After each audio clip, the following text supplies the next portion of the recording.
Welcome to our channel, the fastest, most shocking, and most realistic update of the dramatic plot in the series Beyond the Gates. If you think the secrets of Fairmont Crest have been exposed, prepare yourself because what we are about to tell you will shock you to the core. A horrifying truth, a buried crime, and a family relationship broken in the darkness of lies. It all begins when Martin, who always trusted his respected grandfather Vernon, discovers a secret that can collapse the world he once knew.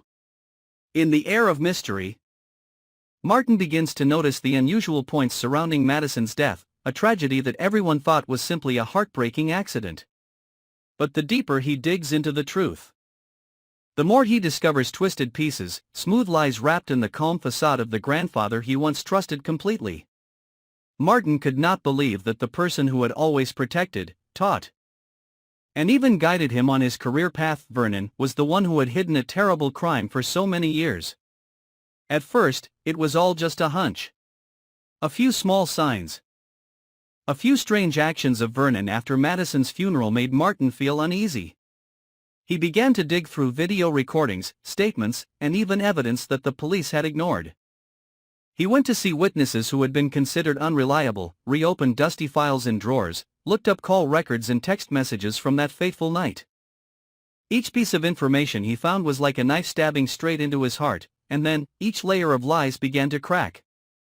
Martin discovers that Madison did not go alone to the deserted road where the accident occurred on the night of her death. There was a second person who appeared at the same time. And that person's identity was none other than Vernon. Through the security camera footage of a nearby house, a blurry recording that the police had once considered worthless, Martin saw a tall figure, a familiar walk, and shiny leather shoes that were unmistakable. The scene sent a chill down his spine. Not only that, the forensic report that Martin secretly accessed revealed a detail that had never been mentioned before: unusual scratches on Madison's arms, which could not have been caused by a simple car crash. It looked like a sign of a struggle. Martin continued to follow the clues. He discovered that Madison once held a secret that could destroy Vernon's entire career and reputation.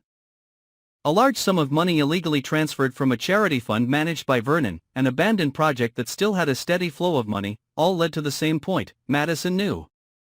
And she threatened to expose the truth. Vernon, fearing exposure, arranged an accident. No one expected that the upright, exemplary man in everyone's eyes could attack a young girl just to protect his reputation. But Martin had no more doubts. The evidence he had collected was too clear. Vernon had not only deceived everyone but also turned himself into a cold-blooded killer. The truth was like a flood that swept away all the foundations of trust in Martin's heart. He was reeling from anger, disappointment, and guilt. How could he have imagined that the person who had held him in his arms when he was grieving over Madison's death was the one who had caused that death?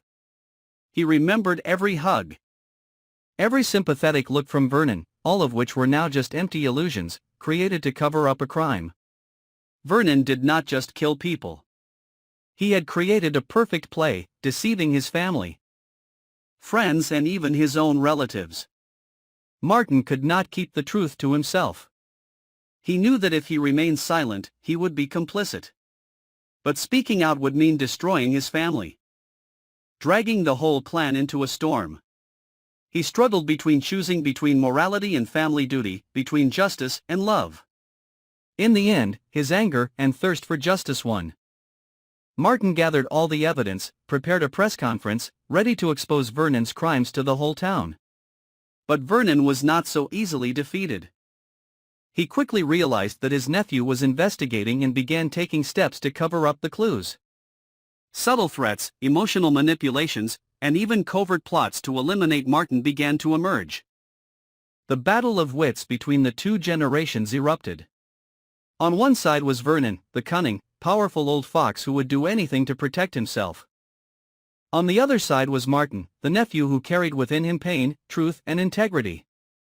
The battle took place not only in public but also in the dark, where secrets, intrigues, and betrayals were spreading secretly. Meanwhile, those around them began to feel the extreme tension between the two. Anita, who had loved Vernon, began to suspect his past. She rummaged through old letters, Madison's diaries, and then, on a yellowed page, she found a scribbled line. "If anything happens to me, you will be the last person I see." That sentence was like a final stab into the moral shell that Vernon had tried to build. Fairmont Crest was shaken. News of the press conference spread like wildfire. People began to gossip, doubt, and fear. Some supported Martin, others were loyal to Vernon, but none could ignore the fact that this small town was hiding a shocking crime. As the day of the press conference approached, Martin was extremely nervous. Every step on the street made him alert, every look carried danger. Vernon did not back down. He hired lawyers, hired the media, even hired people to follow Martin, trying every way to destroy his nephew's reputation before the truth was revealed. But Martin did not collapse. He stood on the podium, looked straight into the camera, and began to tell the whole story, from the fateful evening, the unusual signs, the forensic evidence, to the video that everyone had thought was useless. No one in the audience breathed a sigh of relief when Vernon's name was mentioned as the murderer.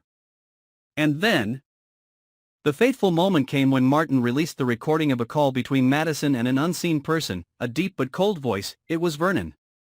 In the recording, he threatened her, asked her to be quiet, and affirmed, "If you tell, you will not survive until tomorrow." The whole room fell into a deadly silence. Vernon could not deny. Even the most loyal people began to turn away. The media exploded, the police were forced to reopen the case. Vernon was summoned, and for the first time, the image of him in a neat suit was replaced by a gray prison uniform. Martin stood silently in court, not happy, not gloating, only pain. He had brought justice to Madison, but also lost a part of his soul. The price of the truth is sometimes absolute loneliness. But he knew, if he did not do it, he would no longer be himself. The case ended with a heavy sentence for Vernon, but its echoes still haunt the town. Fairmont Crest is forever changed. All beliefs are shaken, all facades are stripped. People begin to look back at themselves, wondering how many times they have been manipulated by the lie called prestige. Martin, lonely but resilient, continues to live and carries with him the mission of protecting the truth, no matter how cruel it is. Madison's death is no longer a forgotten accident, but a symbol of the truth being exposed, of the courage to overcome the darkness to find the light. Thank you for following this shocking story to the end.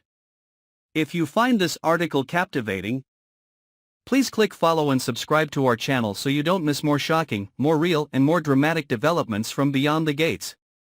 We are always here to bring you unexpected twists.